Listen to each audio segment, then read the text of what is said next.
आज हम पढ़ने जा रहे हैं कक्षा 10 की हिंदी पुस्तक स्पर्श भाग 2 की हिंदी कविता तोप। कविता तोप वीरेंद्र डंगवाल जी द्वारा रचित है।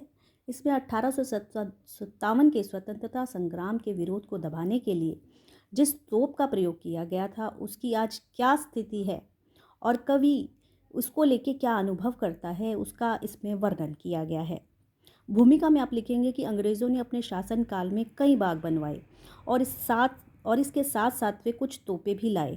इन तोपों ने स्वतंत्रता का सपना पालने वाले कई वीर सेनानियों को मौत के घाट उतार दिया। इस कविता के माध्यम से कवि बताना चाहता है कि प्रतीक या धरोहर दो तरह की होती है। एक वो जिसके बारे में जानकर हमें देश या समाज की उपलब्धियों का ज्ञान होता है, तो दूसरी वो होती हैं जिनके बारे में जानकर हमें पता चलता है कि हमारे पूर्वजों से क्या चूक हुई, जिसके कारण देश की कई पीढ़ियों को दारुण दुख और दमन झेलना पड़ा। जहाँ ये प्रतीक तत्कालिक परिस्थितियों की जानकारी देते हैं, वहीं नई पीढ़ी का दिशा निर्देश भी करते हैं। कवि इस कविता के माध्यम से ये संदेश भी देना चाहता है कि इन प्रतीकों के बहाने ही सही हमें भविष्य में ये याद रखना होगा कि कोई भी कंपनी, यहाँ किस कंपनी के बारे में बात की गई है, यहाँ ईस्ट इंडिया कंपनी के बारे में बात की गई है, यहाँ फिर से पाँव ना जमाने पाए। और जिस तोप के बारे में बात की जा रही है वो 1857 के स्वतंत्रता संग्राम में प्रयोग में लाई गई थी, ताकि उस समय स्वतंत्रता को लेकर जो विरोध किया जा रहा है उसे दबाया जा सके। अब हम पहला पद्यांश देखेंगे। कंपनी बाग के मुहाने पर धर रखी गई है यह 1857 की तोप।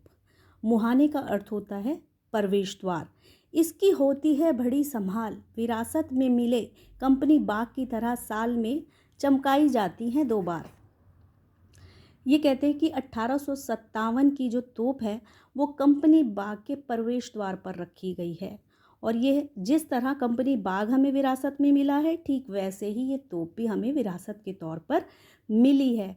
और साल में 2 बार यानी स्वतंत्रता दिवस पर और गणतंत्र दिवस पर इसको खूब चमकाया जाता है।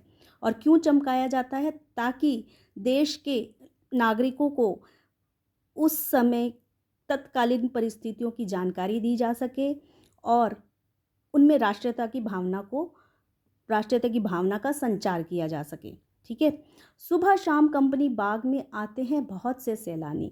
सैलानी का अर्थ होता है यात्री। उन्हें बताती है यह तोप कि मैं बड़ी जबर उड़ा दिए थे मैंने अच्छे अच्छे सुरमाओं के धज्जे अपने ज़माने में।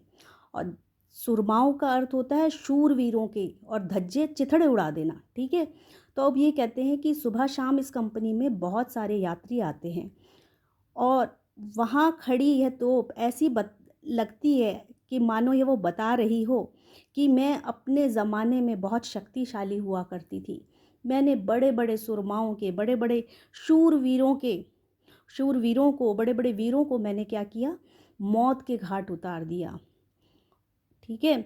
अब तो बहरहाल छोटे लड़कों की घुड़सवारी से अगर ये फारिग हो तो उसके ऊपर बैठकर चिड़िया ही अक्सर करती है गपशप।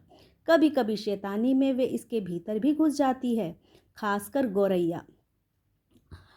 जो पहला पद्यांश है उसके अंदर उसकी तत्कालीन परिस्थिति का वर्णन किया गया है, और इस पद्यांश के अंदर उसकी वर्तमान स्थिति का वर्णन किया गया है कि अब वर्तमान में उसी तोप का, जो कभी शक्तिशाली हुआ करती थी, उसका क्या हाल है।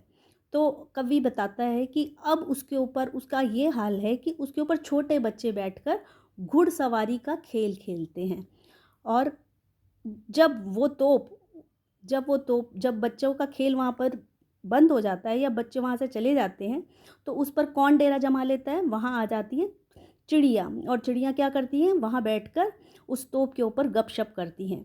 कभी कभी शैतानी में वे इसके भीतर भी घुस जाती हैं। और कहते हैं कि खासकर गौरैया, शैतानी का जब उसके मन में ख्याल आता है तो वही तोप जो कभी आग उगलती थी, उसी तोप में एक छोटी सी चिड़िया, या खासकर किसके बारे में बात की गई है? गौरैया के बारे में। वो इसके भीतर तक भी घुस जाती है। वह बताती है कि दरअसल कितनी भी बड़ी हो तो एक दिन तो होना ही है उसका मुंह बंद।